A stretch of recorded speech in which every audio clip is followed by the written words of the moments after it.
नमस्ते दोस्तों आज जो मैं आपको कथा सुनाने वाली हूँ वो कथा ये है कि आंध्र प्रदेश में स्थित तिरुपति बालाजी के मंदिर का निर्माण क्यों हुआ, कैसे हुआ, क्यों वहां पर लोग जा करके अपने बाल को दान देते हैं। पसंद आता है तो प्लीज चैनल को लाइक, सब्सक्राइब, शेयर करना बिल्कुल भी नहीं भूलिएगा और वीडियो को इसके बिल्कुल भी नहीं करना है।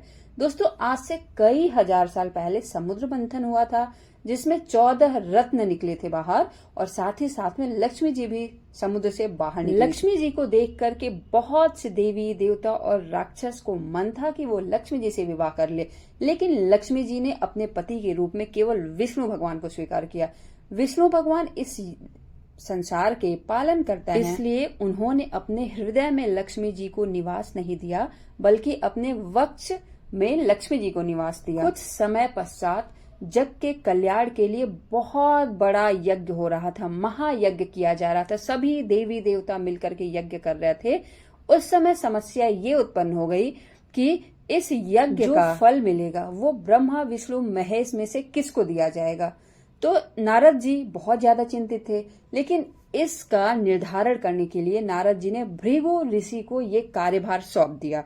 उन्होंने बोला कि महर्षि आप ही जाकर के पता करिए कि ब्रह्मा विष्णु महेश में कौन सर्वश्रेष्ठ है जिसे इस महायज्ञ का फल दिया जाए। भृगु ऋषि सबसे पहले ब्रह्मा जी के पास जाते हैं, उसके बाद शंकर भगवान के पास जाते हैं, लेकिन वो खुश होकर के वापस नहीं आते हैं। इसके बाद वो पहुंचते हैं विष्णु भगवान के पास।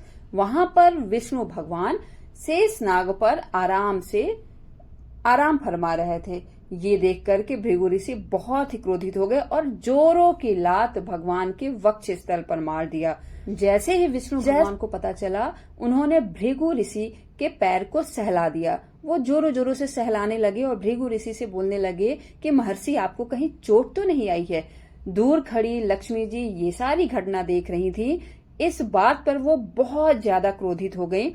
उन्होंने कहा कि वक्ष स्थल पर तो मैं निवास करती हूँ, तो भृगु ऋषि की इतनी हिम्मत कहाँ से हुई कि उन्होंने विष्णु भगवान के वक्ष पर प्रहार कर दिया। और उसके बाद विष्णु भगवान भृगु ऋषि के पैर को सहलाने लगे। ये देख करके लक्ष्मी जी बहुत ज्यादा नाराज हो गई और फिर वो नाराज होकर के विष्णु भगवान से देवलोक छोड़ करके धरती पर आ गई और पद्मावती नाम की कन्या का जन्म ले लिया। विष्णु भगवान माँ लक्ष्मी को ढूंढने लगे, बहुत ज्यादा परेशान हुए और वो हर जगह आकाश पाताल धरती हर जगह ढूंढने लगे।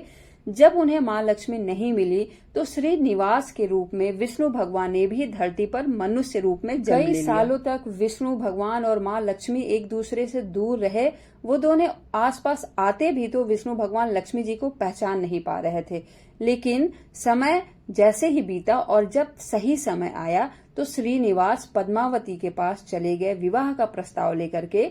और फिर श्रीनिवास जिसे जो विष्णु भगवान के अवतार थे और पद्मावती जो माँ लक्ष्मी की अवतार थी, दोनों का विवाह हुआ। और ऐसा कहा जाता है कि विवाह के बाद दोनों आज भी आंध्र प्रदेश के तिरुपति बालाजी मंदिर में निवास करते हैं। जब विष्णु भगवान ने लक्ष्मी माँ से विवाह किया तो वो बहुत ही ज्यादा गरीब थे, उनके पास बिल्कुल भी धन नहीं था। तो विवाह करने के लिए ऐसा कहा जाता है कि विष्णु भगवान ने अपने विवाह को संपन्न करने के लिए कुबेर महाराज से उधार में कुछ कर्जा लिया था, जिस कर्जा को उन्होंने कहा था कि कलयुग के अंत तक वो इस कर्जे को चुका देंगे। इसीलिए कहा जाता है कि आज भी पृथ्वी पर विष्णु भगवान वेंकटेश्वर के रूप में निवास करते हैं और कुबेर के जो कर्ज लिए थे, कुबेर महाराज का जो कर्ज लिए थे विष्णु भगवान, उसको आज भी वो चुका रहे हैं। तो उन्होंने कहा था कि जो भी अपना बाल दान करेगा उसके बदले भी उनका कर्ज, विष्णु भगवान का कर्ज अपने आप धीरे धीरे उतरने लगेगा और फिर माँ लक्ष्मी अथाह धन उस इंसान को देंगे। वीडियो पसंद आए लाइक